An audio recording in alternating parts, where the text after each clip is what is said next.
pale pale audongo pale bana chura biambo iluongo jamatanda jo awiko siepna amaja iluongo uono mula jo awiko siepna linda wanja iluongo uono buko jo awiko jamata sport bondo kadiro siri awiko siepna era biro siri awiko jamatanda awiko hero guena biro pelo ne guen e soundega awiko hero guena biro pelo ne guen nyakora mugajwa ngilo kanyoni wiko aneno kanyo kanya Dendi Roda odhiambo ntie machignika odwa keloni kanyo weche manyena adimba oseromo sa abirio weche manyen e Radio Ramogi kokelne gi Coop Bank.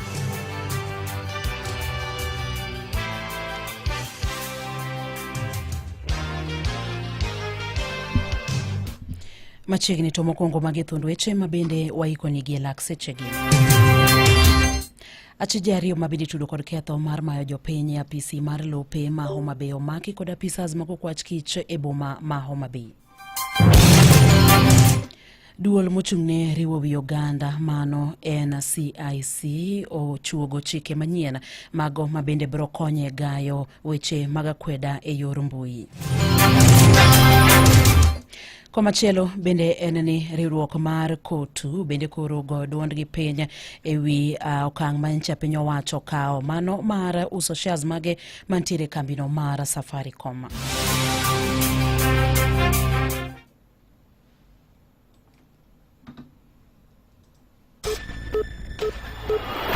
Weche manyien gi Roda Odhiambo. Machigni wachako kod kaunti ma Homa Bay kama wayudo ni achije ariyo mabende tudo kod ketho mar mayo jopiny e apisi mar lope ma Homa Bay omaki kod apisas mago kwach kiche boma ma Homa Bay. Achije go magina surveyor mar lope kaunti ma Homa Bay kanyakla kod karan mar apisi mar lope ma Homa Bay no maki kod okwach kich tok jopiny chwalo ng'ur margi. Kalure kod apisa mabedo chung'ne timo nonro kaunti ma Homa Bay Peter Kimulwo okwach kich no yudo report kowuok kuom jopiny ni achije ariyo go ne njane dwaro mondo mi jopiny mane dwaro chenro motenore kod weche mag lope mondo mi otim chudo kod pesa chenga kata golo omenda e M-Pesa agent mopogore gi timo chudo kokalo kuom chenro mar eCitizen mabende nopodhi kod sirikal. Kimulwo wacho ni nonro mabende nchane gitimo yango ni achije go ne okawo omenda mathuth kowuok kuom jopiny mabende ne dwaro chenro motenore kod weche go mag lope. Ng'ur makamago bende ne osira kod jakidne ratich oganda Evans Ologor mabende wacho ni apisi mare osedo ng'ur mathoth kalure kod wacha mibadhi no. Jopiny chokelo ywak ni mibadhi ogo tachga ma oriwo nyaka surveyors, private surveyors ma practice oko. Number 1, printing map official gazettement en siling 500 but iyudo ni ka gikawo siling 1,000. Koro gima rach manotimore en ni iyudo ni pesa ni ikawe to kodhi ne sirikal. Sirikal no introduce gimoro ni Ardhi Sasa under CS Alice Wahome. Monego bed ni kadwa service abedo prompted gi land officer to arwako mana pin tachudo. Joge yudo ka kawo cash to gi agent number nitie magiketo maji withdraw e pesa. Koro on tarik 8 nachako wuotho madhi Kaland Surveyors Office. Nadwaro map seat 8 Katuma A number 1165 maen mar Sophia SDA Church mane wan go gi issue kodgi na apply ma chulo gik midwaro te to ne gibiro tok gi effect services. Koro na appeal ne minister manchoro jika manyo luonga wawinjore ne gidok redo it. Koro mae mano prompta ni we adhi print anena map ni mondo ane ni gima jopiny wacho ni en adieri. Kadonjo kanyo to nitie achiel kuom ofisa manomaki mano kona ne akel cash takone na onge gi cash then koni ka M-Pesa gi muono agent number ewi mesa. Komachielo ni duol mabende chung'ne riwo wi oganda mano NCIC ochuogo chike mabende biro konye gayo weche mag akweda mabende ikeyo e mbui kod ji mopogore opogore kaka yo mar medo duoko chien weche mag akweda mabende ikeyo e mbui mabende nyalo kelo tulo e pacho kae. Magi ne owachi kod duolno e kinde mabende ne giloso kod jofwambo e boma ma Nairobi. Ne giloso e yo machalo kama. Some of the words I said are not in plain English or Swahili. They are words that have been created to mean a particular thing, and analysts will be able to pick that out. It's more metaphorical. So that's one of the things we look at. And then the final test is usually impact. What is the impact of the words that have been uttered? Luoro kwako kar dak ma Mkuru kwa Njenga e boma ma Nairobi tok chenro mar muko udi jimbore mokalo e kar dak no Otieno Manyoro mabende pinyno rugo odiochieng' ma kawuono ni. En chenro mabende nomiyo jodak ma kono bago ng'anyo okinyi ma kawuono ka gikwedo mokalo chenro no mabende geto yaro apini e alworano ma Mkuru kwa Njenga. Gavana mar kaunti ma Nairobi Johnson Sakaja mabende no ochopo kar dak no okwedo mokalo chenro makamano. Like all these roads you're seeing down here, we've done them. But we do them by speaking to the people, not by using force. All these officers, you'd think there's a terrorist activity here. These are Kenyans. These are innocent people. Now somebody has no home to go to. Calling them public participation, agreeing and saying, okay, this place we need access. They move. They're not animals that you just come upon them at night. I think it's the most unfortunate incident. We've spoken to all agencies that are, supposed to be involved in this. We will midwife a process with the people. And we must always remember that, we're here to serve the people. Even the police are here to serve the people. It is not right. These are bullets. It's not right. No agency can purport to do work that belongs to the county without sign-off from the county government. We will not have that in Nairobi. Our roads chief officer are not, is not aware. The CAC is not aware that a decision is made at another place. The president has spoken to. He says he's not aware. It must stop because we can't do this to our people. This is the MCA. Kimondo, they can't say something. Sasa mwanzo mimi nataka kushtumu hii kitendo ambacho wajamaa wanatenda. Ni makosa sana kuja kudhulumu wananchi. Hawa watu wengine wamezaliwa hapa, wameishi hapa miaka 40, miaka 47. Sasa wewe umelala kama huyo mama pale chini. Usubuhi anaamka anapata tu. Anaona rufu yake inatoka imeenda, anachukua na tingatinga. Huko kwa kitanda unaangalia juu, unaona mawingu. That's very unfair. That is very unfair. Hawa wananchi waje wazungumze na wao, tuangalie kama ni road extension. Kama kuna lolote ama maendeleo yoyote inaletwa ikiwa ni ya national government ipitie Mheshimiwa Mawadhi. Kama kuna maendeleo yote ya feeder roads yenye inaletwa kutupitia county ipitie kwa governor proof anipatie nikiwa hapa kama area MCA niletee watu wangu ni wasanitize wajue ile kitu inakuja. Riwruok mar kotu okwedo mokalo ogoyo dondgi piny ewi okang' manyicha piny owacho mano mar uso shares kata pok mage mabende nitiere kambi mar Safaricom. Riwruogno mar kotu mabende nochopo e nyim komiti ma kanyakla moting'o komitino mar weche mag omenda e od bura mamalo kanyakla kod komiti mabende ochung'ne chenro mopogore opogore mag piny owacho. Ne okwedo mokalo okang' makamano ka koro gidwaro mondo migi ler mathoth ewi kaka moko kuom jotich mag kambino ma Safaricom biro dhi nyime kod tijegi ka bende notelnegi kod jalupa secretary general kata jagoro maduong' mar riwruogno mar kotu mano Benson Okwaro. Gidwaro mondo mi chiw ler mathoth ewi okenge mabende biro kaw tok uso shares kata pok mabende nitiere mag piny owacho mabende nitiere kambino mar Safaricom. Ka wadhi nyime en ni jolony moko kuom jolony mabende wuok Kaluo koro ogoduondgi piny ewi ywaruok mabende nitiere duond bura mar ODM ka bende koro giwacho ni ywaruok makamago nyalo kelo pogruok mathoth kata pogruok maduong' e duond burano mar ODM motelo ne yiero maduong' mar higa mar 2027. Bende ne gikawo thuolono mar loso ewi twaka mabende biro bedo e kinde duond bura mar ODM kod mano mar UDA motelo ne yiero maduong' mar higa mar 2027 kotelnegi kod Fred Okango mabende achiel kuom jolony mabende wuok Kaluo ne giloso kod jofwambo e magawa moro e boma ma Nairobi kakoro gikwayo tenda duond bura mar ODM mondo mi obed piny kata los twak mar tieko ywaruok mabende osebedo e kind moko kuom jotelo mantiere duond burano mar ODM kaka yo mar kelo kwe kata nyayo kwe e duond burano mar ODM motelo ne yiero mar higa mar 2027. Wadhi kaunti ma Migori kama wayudo ni sirikal kokalo kuom duol mar Kenya Airport Authority koro chako gedo mar alap ndeke ma Lichota mano bende yudore kaunti ma Migori. Okinyi makawuono jokanyo mag duol mabende chungne alap ndeke mano Kenya Airport Authority kautelegi kod jakoma margi Director Caleb Kositany kanyakla kod governor mar kaunti ma Migori Ochila Yako ne orango gedo mar alap ndeke ma Lichota e gwengego mag Migori. Koki kaunti ma Migori Jojuma miyo waler mathoth ewi wachni. Jakom mar bod mochuni alap ndeke pachukae, the Kenya Airport Authority Caleb Kositany, konyo kanyo moko mar Kenya Airport Authority, kod governor ma Migori Ochile Yako, ne otimo limbe margi alap ndege no Malichota, e kaunti ma Migori, marang kaka chenro mar gedo, mar karwako welo, kata terminal point, madhi mwonyo menda, maro milion 300, koro dhi nyime. Migori is a very smooth place to work because of the collaboration we have with the national government and the county government led by His Excellency, the Governor. A lot has happened here. He has spoken about the expansion of the runway. That is in our books. We want to expand the runway to 2 kilometers so that you can be able to take more aircrafts, bigger aircrafts, fully loaded. Excellency, the President is key on infrastructure development. As he speaks about our road to Singapore, these are some of the little things that we do.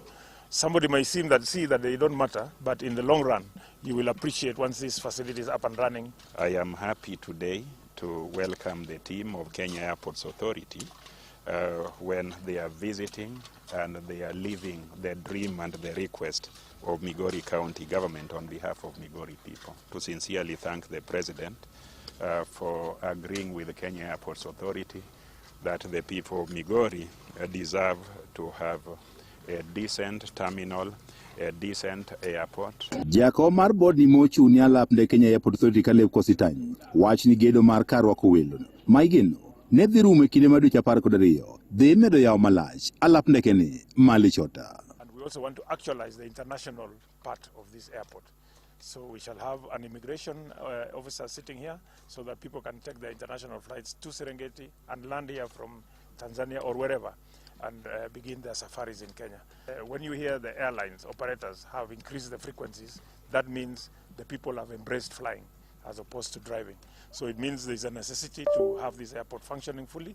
Igedo ni kagedo mar karwako welo ni e paw ndege ni Malichota rumo kendo koro chako tich. Welo maromo 500 mawuok nyaka e pinje maoko biro bedo katiyo kod alap mar ndege ni Malichota. Terminal buildings are very key infrastructure for airports or airstrips to thrive. The facility we are putting up here is going to cost us about almost 300 million. It's going to hold about 500,000 passengers a year.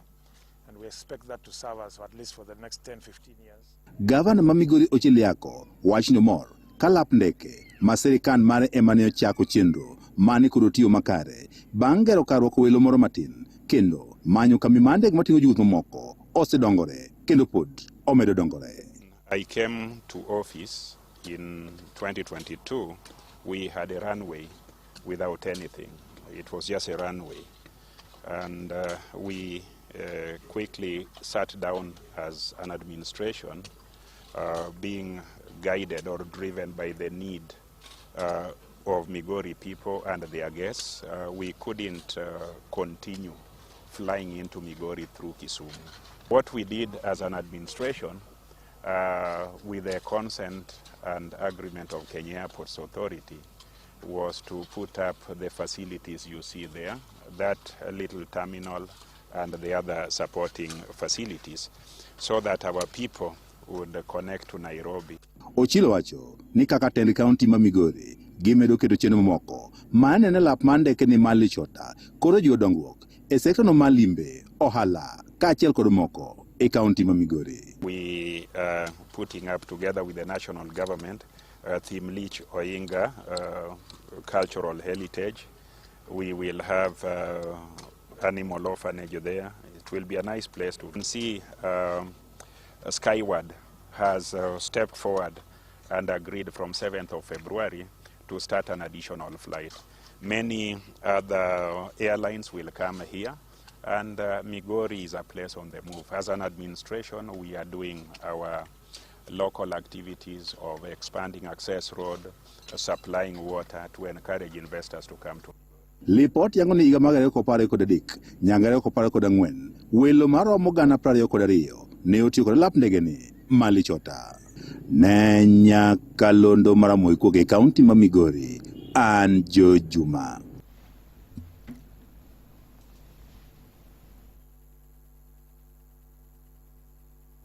Imedo winjo weche manyien gi Roda Odhiambo.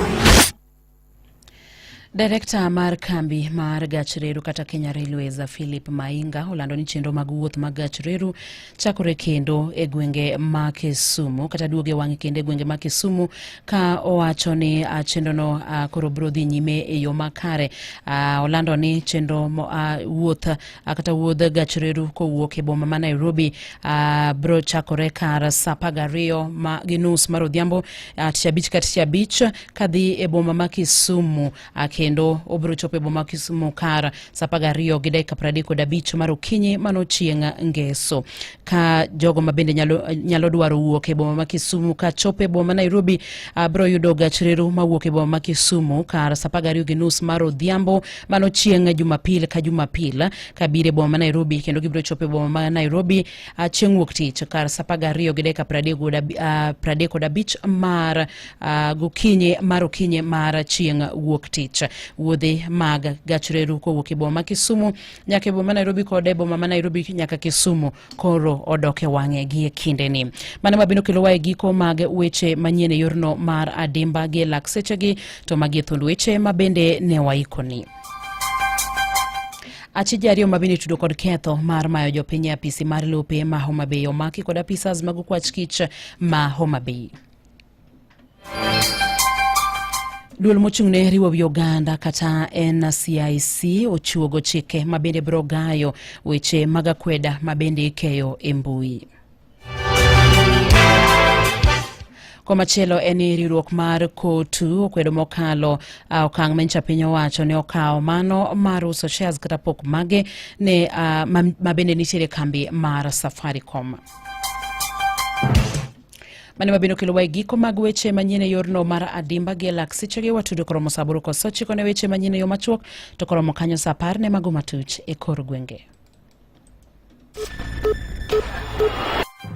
Mago ne weche manyien e Radio Ramogi kano kelni gi Coop Bank. Chul school fees e yo mayot kitiyo gi M-Pesa Paybill 4002222. Bidwaro omenda mar loyo dwachi e yo mapiyo. Yud hola mar mobile loan sano kidiyo *667# Coop app kata app michiwo nyaka $1,000,000 ne customers maloko hala kod $500,000 ne customers mondiki. Yud ber kitimo shopping gi Coop ATM card mari kod yudo Coop Pay Prepay Card ne nyathini. Ket omenda kitiyo gi Monet mami nyalo ng'eyo kaka itiyo go omenda ni. Ober kendo en kod arita makare. Coop Bank. We are you.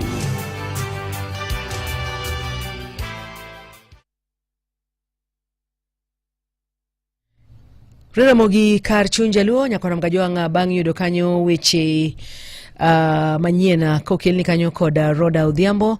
Saa 7:19 bang' thuolo machuok kanyo itudori kanyo kod Kraf Wuod Nyachula mabende bokelo ni chenro mar Donse Tuesday edition oritiuru masani.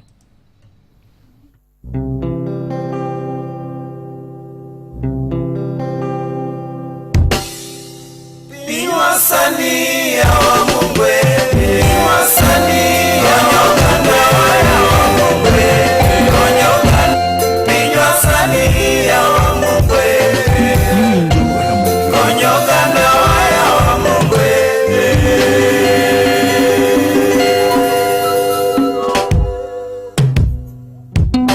Vinyoloko ya moringa ringa, jokanyana, watimango,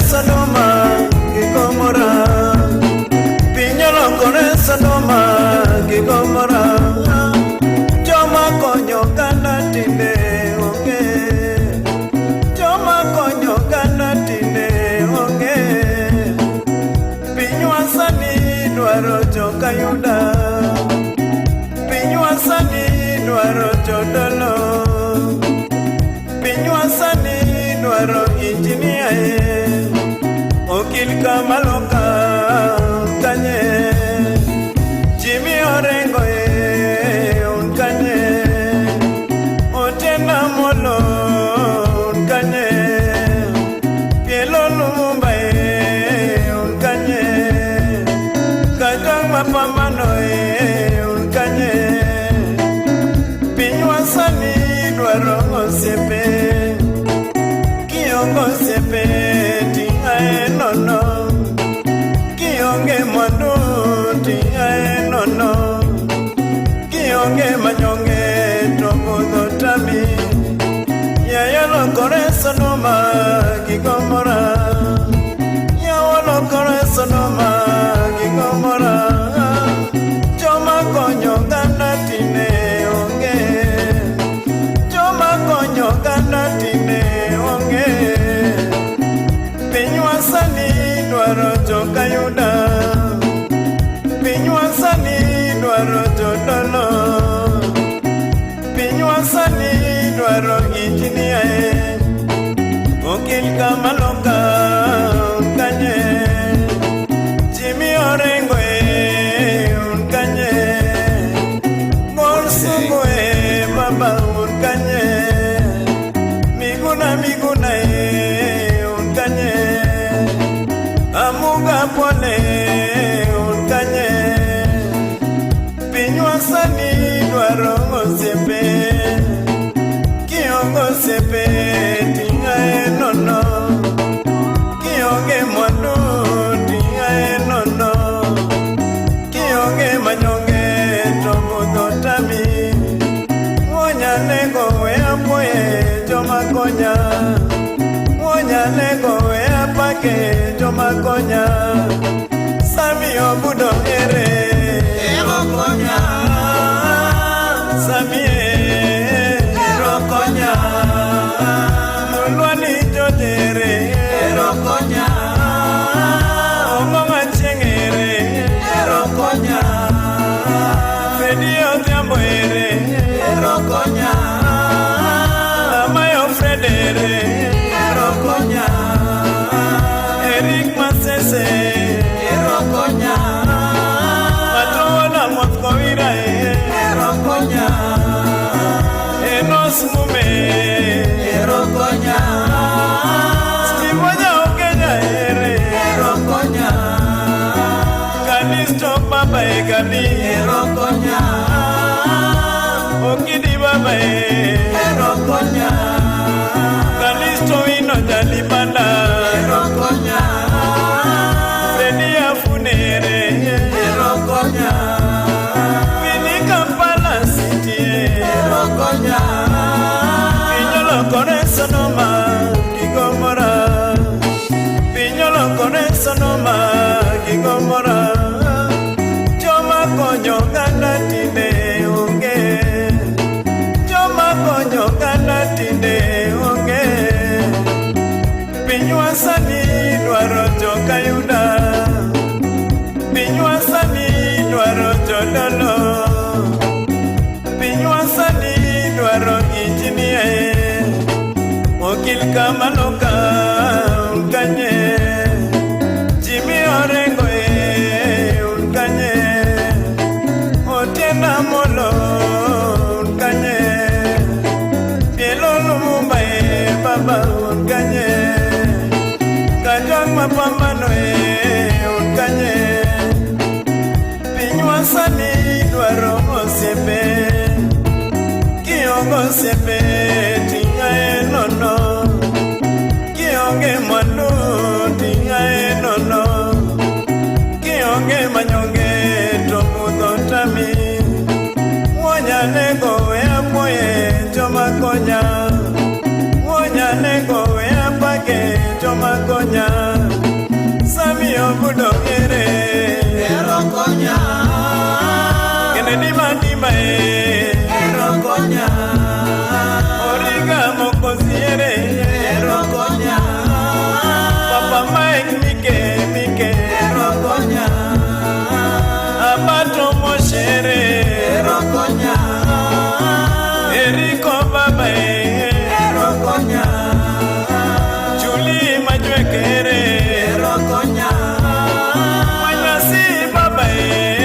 Erokonya Oche Omija Erokonya Tony Okyomaere Erokonya Dano Koto Kampoere Erokonya Okampo Sepaere Erokonya Likes Kudoye Erokonya Oche Big Fisher Erokonya Simon Onyango ere Erokonya Gogo Banyasi Baba Erokonya Enoko Tiamo ere Erokonya Bakario Sopoyo Erokonya Injinia Dano Gana Erokonya Beno Koko Baba Erokonya Odori Lama Erokonya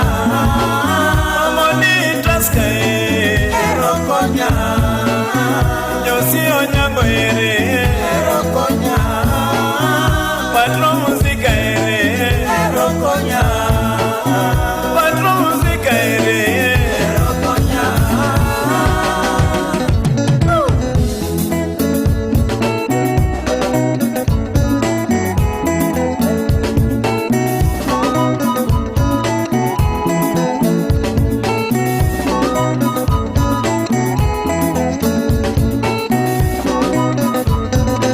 Opiti Wapiponi Moncha Engineer Odege Mosaja Kisumo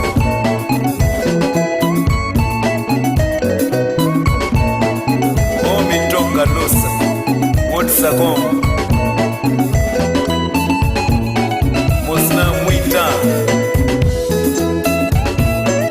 Wapikishoni Wakili Joji Omolo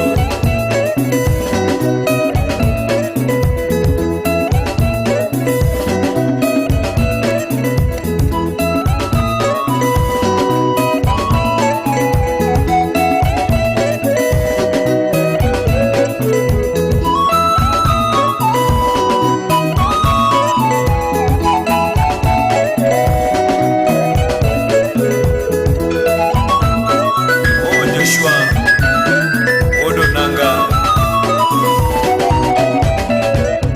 Yakwaronanga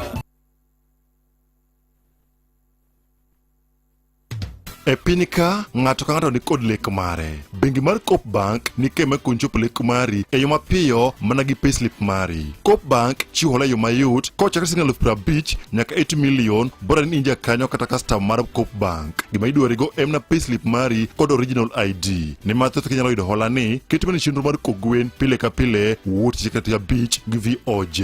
Coop Bank, we are you.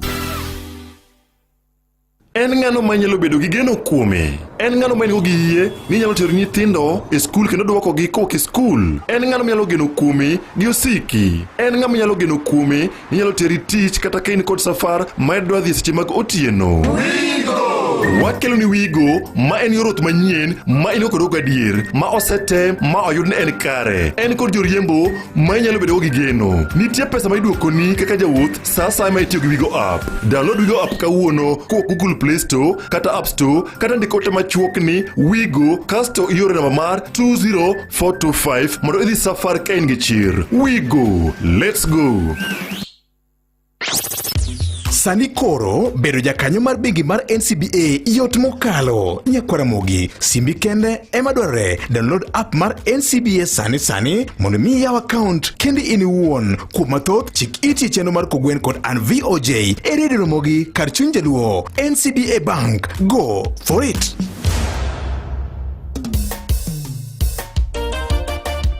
Le Grand Président, Engineer Wode Fibi. Ndani ya Barikiwa Studio. We, Donse. Donse.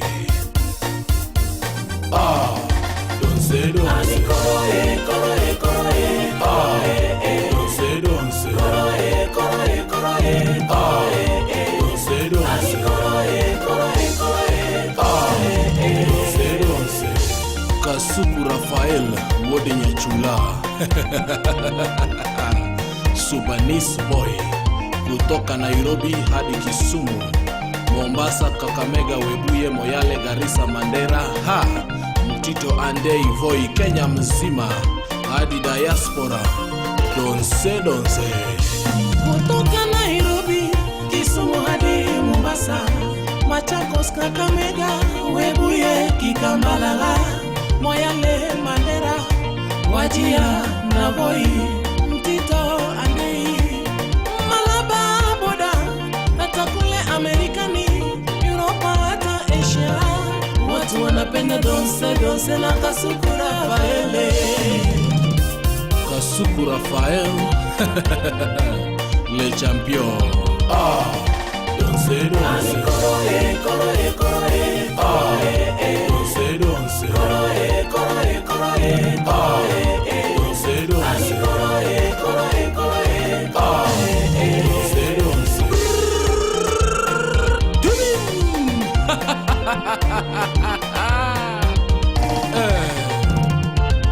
Selection Mari Marmbolo, Donge Moro Ogalaluo.